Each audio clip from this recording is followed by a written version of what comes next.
Friends, అందరికీ నమస్కారం. ఓం శ్రీ మాత్రే నమః. నాన్న, ఈరోజు మనం ఒక రెసిపీ చేసుకుందాం. చింతకాయ పచ్చడి, తెలంగాణ స్పెషల్ నాన్న. చాలా సూపర్గా ఉంటుంది. ఈ సీజన్లో చింతకాయలు దొరుకుతాయి కదా, ఈ పచ్చడి చేసుకోండి. చాలా బాగుంటుంది నాన్న. ఇది రైస్లోకి, చపాతీకి, అన్నిటికీ చాలా మంచిగా ఉంటుంది. ఒకసారి మీరు ట్రై చేయండి. అది ఎలా ఉంటుందో చూపిస్తా. మీకు ఒక రెసిపీ చూస్తున్నాను కదా, ఆ రెసిపీ ఏంటంటే చింతకాయ పచ్చడి. ఇది తెలంగాణ స్పెషల్ నాన్న. ఇప్పుడు మనకు చింతకాయలు వచ్చినాయి కదా, వాటితోటి పచ్చడి చేసుకుందాం. చింతకాయలు నాన్న 50 గ్రాములు చింతకాయలు, 100 గ్రాములు పచ్చిమిర్చి, 1 కప్పు పల్లీలు, 1/2 కప్పు నువ్వులు, కట్ చేసుకున్న ఆనియన్. అది ఎలా చేయాలో చూపిస్తాను.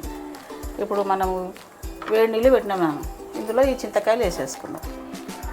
మనం ఎంత క్వాంటిటీ చేసుకుంటే అంత చింతకాయలు కానీ మిరపకాయలు కానీ ఇవన్నీ తీసుకోవాలి. ఇవి ఉడకనిద్దాం నాన్న. ఉడకనిచ్చి ఇప్పుడు మనం ఈ పల్లీలు తీసుకున్నాం కదా, 1 కప్పు పల్లీలు వేయించుకున్నాం. బాగా బ్రౌన్ కలర్ వచ్చే వరకు వేయిద్దాం నాన్న. అన్నా పల్లీలు మంచిగా బ్రౌన్ కలరు ఫ్రై అయినాయి కదా, ఇప్పుడు 1/2 కప్పు నువ్వులు వేసేద్దాం. ఇవి తొందరగా ఫ్రై అయిపోతాయి కదా, ఇవి కొద్దిగా వేయించాం. చిటపటలాటట్లు వేయించుకోవాలన్న. ఈ పచ్చడి చాలా సూపర్ ఉంటుంది నాన్న. పచ్చడితోటే అన్నం అంతా తినేయచ్చు. 1 స్పూన్ నెయ్యి వేసుకొని పచ్చడితోటే రైస్ మొత్తం తినవచ్చు. చపాతీకి బాగుంటుంది, జొన్న రొట్టెకి బాగుంటుంది. సూపర్ ఉంటుంది నాన్న. ఒకసారి ట్రై చేయండి మీరు కూడా, అలా ఉంటుంది.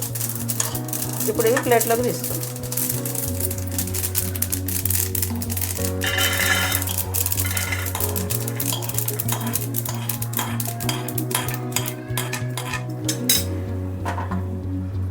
ఇప్పుడు పచ్చిమిర్చి ఉన్నాయి కదా,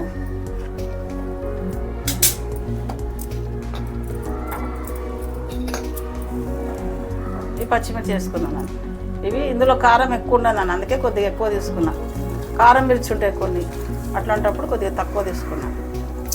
ఓకే, ఇది కొద్దిగా ఆయిల్ వేసి ఫ్రై చేసుకున్నాం. ఇక్కడ మనకి చింతకాయలు ఉడికిపోయినా నాన్న, ఇది స్టవ్ కట్టేద్దాం. ఓకే, ఇది చల్లగా అయిన తర్వాత నెక్స్ట్ ప్రాసెస్ చూపిస్తాం. ఇందులో కొద్దిగా ఆయిల్ వేసి ఫ్రై చేద్దాం. కొద్దిగా ఆయిల్ వేద్దాం, ఎక్కువ పట్టదు. అన్నీ సింపుల్ అన్న. ఈ పచ్చడి చాలా టేస్టీగా ఉంటుంది, సింపుల్గా ఉంటుంది. Telangana style special.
ఇవి మెదిగిన తర్వాత మనం చింతకాయ పులుసు తీసుకున్నాం కదా, ఇది కొద్దిగా వేసి, ఇది మెదిగిన తర్వాత చింతకాయ పులుసు నాన్న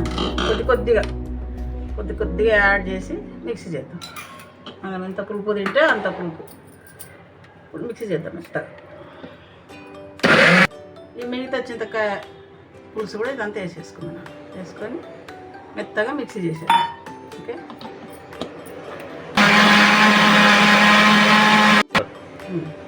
పచ్చడి మెదిపోయిందన్న ఇట్లా మనకు మంచిగా పచ్చడి మెదిగి. ఇప్పుడు నెక్స్ట్ ప్రాసెస్ చూపిస్తాం. బౌల్లోకి తీసుకుంటాం. మనం ఈ మిక్సీ చేసినప్పుడు పల్లీలు, నువ్వులు, జీలకర్ర యాడ్ చేసినాం కదా, దాని ఫ్లేవరు చాలా మంచిగా వస్తుందండి. సూపర్ ఉంటుంది చట్నీ. మీరు ఒకసారి ట్రై చేయండి. వేడివేడి అన్నంలో నెయ్యి వేసుకొని తినాలి. మొత్తం ఈ పచ్చడితోటే అన్నం తినేస్తాం. ఓకే, ఇప్పుడు చట్నీ రెడీ అయింది కదా, ఇందులో ఈ ఆనియన్ వేద్దాం. ఈ ఆనియన్ ఈ చట్నీకి చాలా టేస్ట్ ఉంటుంది.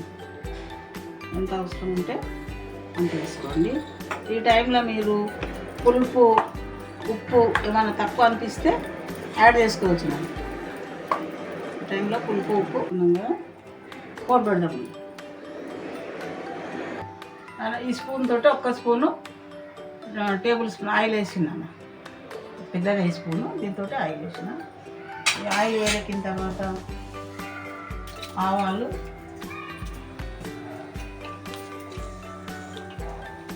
జీలకర్ర,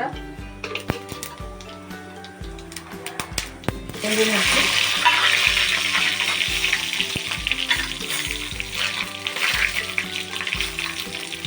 కొద్దిగా కరివేపాకు,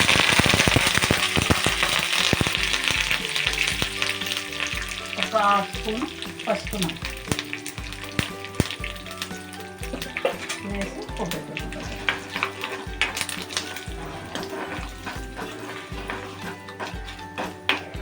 స్టవ్ ఆఫ్ అయ్యి పోపీతలు వేసేసుకుందాం.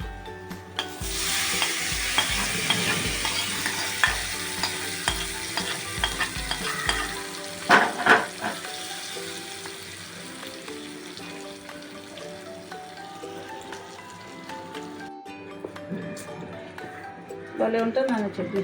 ఒకసారి ట్రై చేయండి మీరు. సూపర్ ఉంటుంది.